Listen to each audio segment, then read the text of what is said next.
tapi ini dengan struktur yang memanjang ke sana. Bukan retak ya? Bukan retak, tapi ini tembok ke sana. Kalau retak itu kan murai-murai. Ini masih lurus ini. Benar. Jadi ada tembok yang sekat seperti ini. Dan tembok benteng istananya itu berlapis-lapis, sebagaimana kemudian Wall of Constantinople itu juga berlapis 3. Yaitu antara tembok pertama, itu ya paling sana, kemudian ada semacam kolam atau kanal ya, kanal raksasa yang biasanya itu tempat buaya-buaya ganas gitu ya. Kemudian ada tembok kedua yang agak tinggi lagi, dan ada lagi tembok teratas yang paling kokoh dan paling besar. Kemudian ada istana. Itu sebagaimana kemudian gambaran benteng tembok istana Konstantinopel yang pernah diruntuhkan Al-Fatih tahun 1453. Area ini ya sekitar 3 hektar ini. Jadi ini lapangan yang sangat luas. Diduga memang masa lalunya itu memang berupa istana yang sangat besar, gitu ya. Dengan sistem berundak.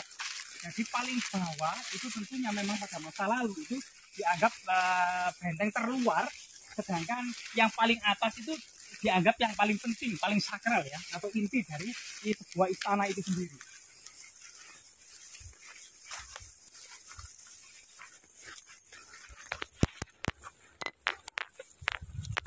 Apakah mulanya ini keterkaitan gitu, benteng-benteng di ada keterkaitan antara yang sisi timur, selatan, barat, dan utara? Iya, jadi benteng sebagaimana kemudian pemberitaan Negara Kertagama itu kan melingkari istana, entah itu kotak ya, dan bisa jadi berlapis-lapis, bisa jadi kemudian disekat oleh kanal-kanal ya, kanal-kanal. Nah, di sini memang agak rumput, penuh dengan semak belukar gitu ya. Tapi memang banyak juga yang tidak berani menetapkan ini sebagai sebuah istana Majapahit terakhir, karena memang keterbatasan sumber, dan memang masa-masa akhir itu sampai saat ini masih menjadi misteri dan perdebatan dari para ahli. Sebelum kemudian ditemukan sumber-sumber baru atau prasasti baru gitu ya. Nah, misalnya di lokasi ini kita akan menemukan sebuah tembok yang cukup panjang dan cukup luas gitu ya. Nah ini saat ini sudah tertutup semak belukar ya. Nah di situ.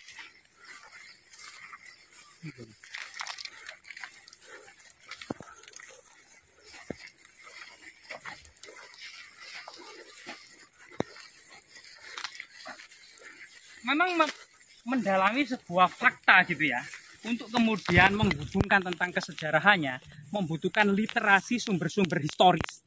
Kemudian sumber historis yang sudah ketemu kita interpretasi gitu ya, itu juga membutuhkan kecerdasan dalam menghubungkan fakta dengan sumber historis. Lokasi ini minimal itu ada 4 sumber historis gitu ya, bisa juga 5. Yang pertama adalah kepurbakalaan Gunung Penanggungan dan kepurbakalaan di Trowulan. Sampai saat ini, angka-angka tahun di Trowulan yang diduga sangat berhubungan dengan ekstensi kerajaan Majapahit itu berakhir tahun 1400 Saka atau 1478 Masehi. Sebagaimana kemudian pemberitaan Negara Kertagama, Babatana Jawi, Serat Kandah, Serat Sangkaling Mowana itu meletakkan runtuhnya Majapahit di Trowulan tahun 1400 Saka atau 1478 Masehi. Sedangkan prasasti Petak dan prasasti Trailokyapuri ini merupakan sebuah prasasti yang ditulis pada masa Majapahit yang isinya ternyata masa Majapahit masih eksis pada tahun 1486 Masehi atau 1408 Saka. Jadi 8 tahun setelah runtuhnya Majapahit di Trowulan itu ternyata muncul prasasti Petak dan Trailokyapuri. Nah, di sini itu banyak sekali gundukan yang penuh dengan fragmen batu bata kuno era kerajaan Majapahit. Akan bisa dikenali dari ketebalannya ya, ketebalannya atau itu.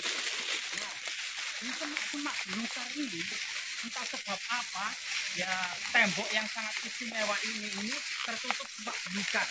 Jadi kita benar-benar merucuk. Luar biasa sekali ya.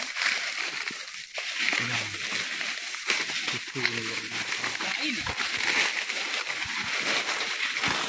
jadi ini tembok batu bata kuno yang masih orisinil ya, masih rapat tanpa space gitu ya. Dan di sini ada semacam rongga. Kita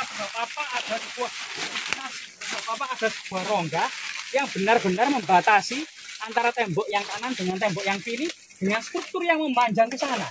Bukan retak ya? Bukan retak, tapi ini tembok ke sana. Kalau retak itu kan murai-murai. Ini masih lurus ini. Benar. Jadi ada tembok yang mesekat seperti ini. Jadi sumber historisnya itu selain kemudian kepurbakalaan Trowulan dan Gunung Penanggungan, ada salah satu lagi ya yang bisa kemudian kita interpretasi dalam prasasti peta itu bahwasanya dia Suraprabawa ya, Barata atau ayah dari Girindrawardhana Dhyarana Wijaya yang dalam prasasti apa namanya Trailokyapuri itu disebut Batara Ring Dahanapura atau Raja Majapahit yang berkedudukan di kota Daha Kediri. Itu juga ada bahwasanya di prasasti peta memuat bahwasanya Mungguweng Jinggan. Jadi waktu itu tanpa sebab apa pemberian tanah-tanah perdikan Trailokyapuri itu terhambat yang kemudian bisa dilaksanakan masa Girindrawardhana yang sebenarnya itu merupakan apa namanya artinya sebelum Girindra seharusnya ada raja yang bersemayam di Jinggan. Jadi ada istana Jinggan sebenarnya. Istana Jinggan itu sebelah mana? Kalau kita hubungkan dengan berita negara Kertagama gitu ya, bahwasanya rombongan Majapahit yang bertolak dari kota Trowulan menuju Lumajang, pertama-tama itu melewati Njapan, kemudian hutan Tebu, Bebala, hutan Pandawa ya, Tebu, kemudian Bebala, Kanci, Panjrak, Ponggeng, Jinggan.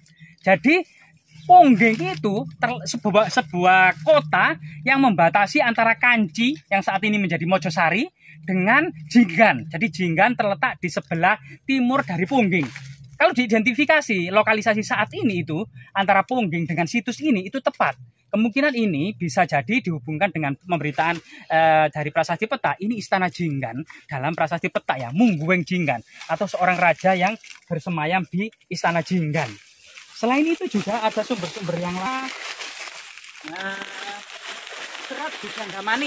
Nah, Serat Bujanggamani ini juga ditulis atau Bujanggamani melakukan perjalanan. Bujanggamani ini seorang pangeran Pakuan Pajajaran ya dari Bogor itu berkeliling ke Pulau Jawa dan Bali itu melewati pesisir utara.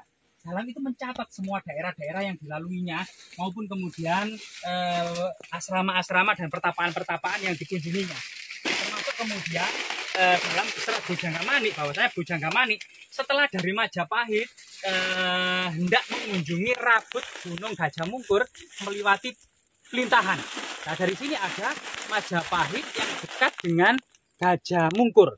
Entah memang ibu kota Majapahit itu yang dimaksud itu Trowulan oleh Bujanggamani kemudian melewati Pelintahan sampai Rabut Gajah Mungkur, ataukah memang lokasi yang dekat dengan situs Gajah Mungkur, yaitu lokasi ini juga berdekatan dengan situs Gajah Mungkur.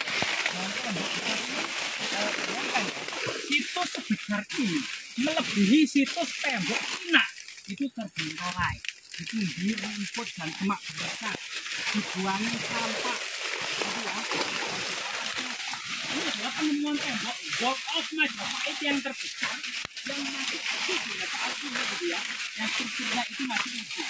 Nah, semoga kemudian hal-hal seperti ini gitu ya bisa Majapahit yang ternyata ini bisa jadi melebihi the Great Wall of China. Kami sayang karena terawat menjadi wisata dunia ya.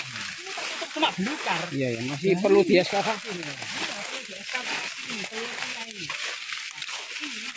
Luar ya, ternyata temboknya ini masih bagus ya.